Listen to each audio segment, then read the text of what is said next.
Assalamualaikum warahmatullahi wabarakatuh. Nama saya Muhammad Isyam Ramli dan hari ini saya akan membentangkan berkenaan assignment BWBB 1013 Asas Perbankan dan saya akan membentangkan berkenaan tajuk tugasan Islamic Banking and Finance, Historical Background and Evolution. Untuk pengenalan, perbankan dan kewangan Islam ialah satu sistem operasi kewangan yang mematuhi prinsip undang-undang Islam atau syariah. Prinsip-prinsip undang-undang Islam ini melarang sebarang transaksi yang berasaskan faedah atau riba dan menggalakkan perkongsian risiko dan perkongsian keuntungan dalam transaksi ekonomi. Sejarah perbankan dan kewangan Islam boleh dikesan kembali ke zaman awal Islam, iaitu pada awal abad ke-7, tetapi industri kewangan Islam moden telah berkembang dengan ketara sejak beberapa dekad yang lalu. Undang-undang perbankan Islam pertamanya adalah membincangkan mengenai bagaimana evolusi perbankan Islam itu bermula. Selain itu, kita boleh tengok semasa kedatangan penjajah, mereka telah memperkenalkan transaksi jual beli dalam ekonomi penduduk tempatan. Transaksi jual beli yang dijalankan oleh mereka ini adalah tidak menepati syariah Islam kerana mempunyai unsur-unsur riba. Hal ini telah menggusarkan masyarakat Islam kerana unsur riba dalam jual beli adalah dilarang sama sekali dalam agama Islam. Riba dilarang kerana ianya bersifat menindas, sedangkan sepatutnya kedua-dua pihak yang melakukan transaksi perlu mendapat manfaat dan keredaan daripada transaksi tersebut. Antara prinsip asas yang dipatuhi oleh perbankan Islam ialah tidak boleh mengenakan unsur faedah yang menjurus kepada riba. Selain itu, produk dan perkhidmatan mestilah halal dan patuh syariah. Tambahan pula, perbankan Islam tidak menawarkan produk dan perkhidmatan yang berunsurkan haram, riba, gharar, zulum, ihtikar dan maisir. Kita lihat pula kepada latar belakang. Sistem perbankan dan kewangan Islam berakar umbi pada zaman awal Islam, apabila Nabi Muhammad SAW menubuhkan sistem perdagangan yang berasaskan kerjasama bersama, perkongsian risiko dan urusan yang adil.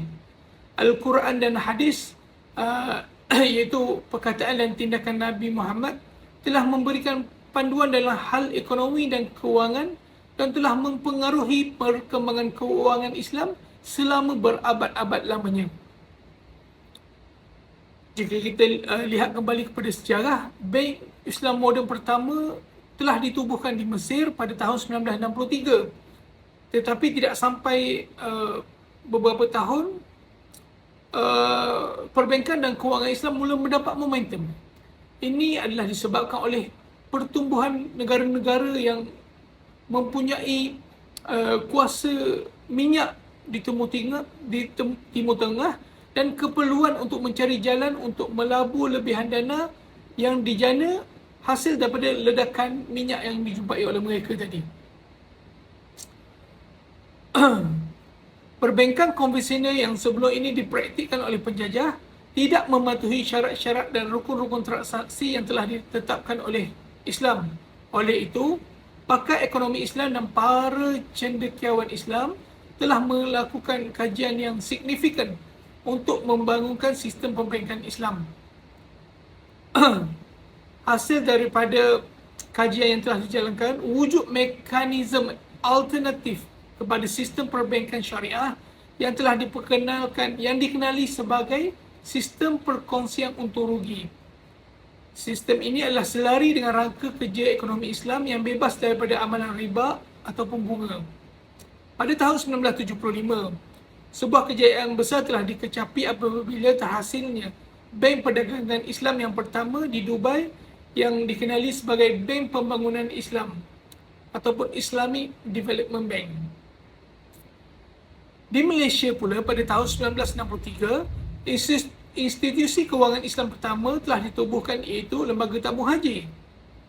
lembaga tabung haji ini ditubuhkan adalah bertujuan untuk membolehkan individu-individu yang beragama Islam menyimpan wang secara beransur-ansur bagi memenuhi perbelanjaan untuk menunaikan fardu haji. Setelah itu, pada tahun 1983, Bank Islam pula telah ditubuhkan. Antara kontrak-kontrak yang diwujudkan dalam perbankan Islam ialah kontrak yang terdiri daripada kontrak jual beli, ijarah, manakala bagi kontrak usaha sama terdiri daripada kontrak Qard Al-Hasan, wakaf dan sedekah.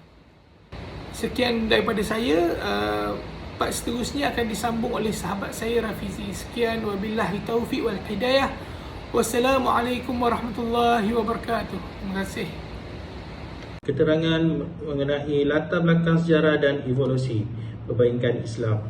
Perbankan Islam adalah sistem kewangan Islam yang menjalankan aktiviti perbankan dan perniagaan selaras dengan peruntukan dan prinsip syariah Islam.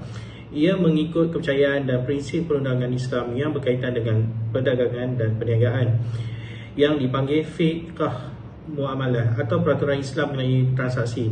Al-Quran dan Al-Sunnah dan sumber hukum Islam yang lain seperti ijma', pendapat yang disetujui secara kolektif di kalangan ulama syariah, qiyas, analogi dan ikhtiyar, proses penyelidikan yang bersungguh-sungguh secara kolektif menjadi asas dari mana peraturan dan amalan fiqh muamalah perundangan Islam diturunkan.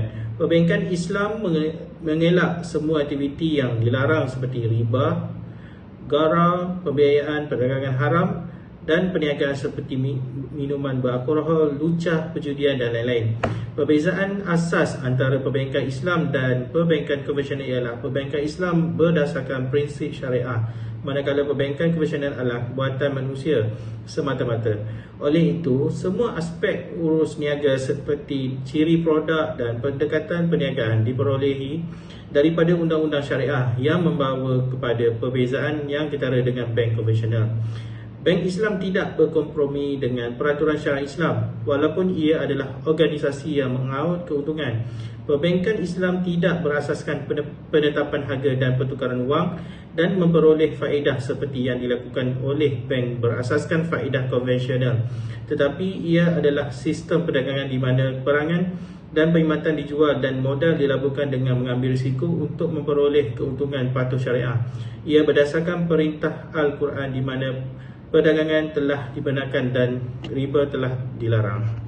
Pada tahun 1970, perbankan dan kewangan Islam mula mendapat pengiktirafan sebagai alternatif yang berdaya maju kepada perbankan konvensional. Bank-bank Islam telah ditubuhkan di negara-negara seperti Arab Saudi, Kuwait dan UAE, dan institusi kewangan perbankan Islam pertama, Bank Pembangunan Islam, telah ditubuhkan pada tahun 1975. Sepanjang 1980-an dan sehingga 1990-an, industri kewangan Islam terus berkembang dan memperbagaikan. Produk dan perkhidmatan kewangan baru telah dibangunkan seperti bond Islam iaitu sukuk, insurans Islam yang dikenali sebagai takaful, dan dana bersama Islam, saham amanah Islam. Institusi kewangan Islam juga mengembangkan operasi mereka di peringkat global dengan cawangan dan anak syarikat ditubuhkan di Eropah, Asia dan Afrika. Pertumbuhan perbankan Islam amat ketara di Timur Tengah dan Asia Tenggara di mana ia menjadi semakin popular di kalangan orang Islam dan bukan Islam. Di Malaysia, sebagai contoh, perbankan Islam telah berkembang daripada hanya 2% daripada sektor perbankan pada tahun 1993 kepada lebih daripada 28% pada tahun 2019. Begitu juga di Emirat Arab Bersatu. Aset perbankan Islam telah berkembang lebih daripada 11% setiap tahun sejak 2015. Namun begitu, perbankan Islam tidak hanya terhad kepada negara majoriti Islam, malah banyak negara bukan Islam seperti United Kingdom, Amerika Syarikat dan Kanada juga telah memeluk perbankan Islam. Ini sebahagiannya disebabkan oleh faktor bahawa perbankan Islam dilihat sebagai alternatif yang lebih beretika dan bertanggungjawab secara sosial kepada perbankan tradisional. Pada abad ke-21, industri kewangan Islam terus berkembang pada kadar yang pesat dengan aset global institusi kewangan Islam mencecah 2.4 trilion pada tahun 2020. Industri ini juga telah menghadapi cabaran baru seperti keperluan untuk menyeragamkan pematuhan dan peraturan syariah dan untuk menangani kebimbangan mengenai keterusan dan tadbir urus. Secara keseluruhannya, perbankan dan kewangan Islam telah berjalan sejauh sejak permulaannya dan terus berkembang dan menyesuaikan diri dengan perubahan landscape kewangan global. Ia telah menjadi bahagian penting dalam sistem kewangan global dan menawarkan model kewangan alternatif yang berdasarkan prinsip keadilan, ketelusan dan perkongsian risiko. Kesimpulannya, perbankan dan kewangan Islam mempunyai latar belakang sejarah yang kaya sejak zaman awal Islam. Dari masa ke semasa, industri telah berkembang dan memperbagaikan dengan pembangunan produk dan perkhidmatan kewangan baru yang mematuhi undang-undang syariah.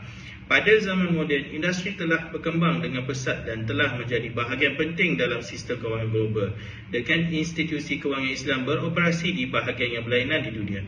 Di sebalik cabaran yang dihadapi oleh industri seperti keperluan untuk penyeragaman dan pengawasliaan, perbankan dan kewangan Islam menawarkan model kewangan alternatif yang berasaskan prinsip keadilan, ketelusan dan perkongsian risiko. Ia terus berkembang dan menyesuaikan diri dengan perubahan landscape kewangan global. Bank Islam mempunyai peranan penting dalam bertanggungjawab sosial. Selain itu, teras dan garis panduan ekonomi Islam secara spontan mencapai keadilan dan kesaksamaan. Contohnya, pembayaran zakat tahunan oleh bank-bank Islam yang disalurkan kepada orang-orang yang memerlukan dan saluran zakat seperti yang digariskan dalam Al-Quran kerana ia membantu dalam pembasmian kemiskinan. Zakat ialah levi agama yang dipotong daripada pendapatan bersih bank dan dibayar setiap tahun. Seterusnya, produk kewangan mikro menyumbang kepada mencapai keseimbangan dalam masyarakat dan dengan membiayai kategori pendapatan terhad. Tanggungjawab sosial Bank Islam merujuk kepada semua aktiviti yang dijalankan olehnya untuk melaksanakan tanggungjawab keagamaan, ekonomi dan etika. Dalam erti kata lain, Bank Islam bertanggungjawab dan berkewajipan terhadap masyarakat untuk melaksanakan perbankan dan perkhidmatan sepenuhnya patuh syariah dan mematuhi peraturan Islam dalam semua urusan dan perniagaan. Ini berkaitan dengan tanggungjawab agama. Berkenaan dengan tanggungjawab ekonomi, Bank Islam harus menjalankan perniagaan dan rizab yang menguntungkan dan berdaya maju serta membangunkan wang pemegang saham dan pendeposit. Tanggungjawab etika merujuk kepada kewajipan Bank Islam untuk menghormati dan menghargai norma agama dan adat masyarakat yang tidak termaktub dalam undang-undang.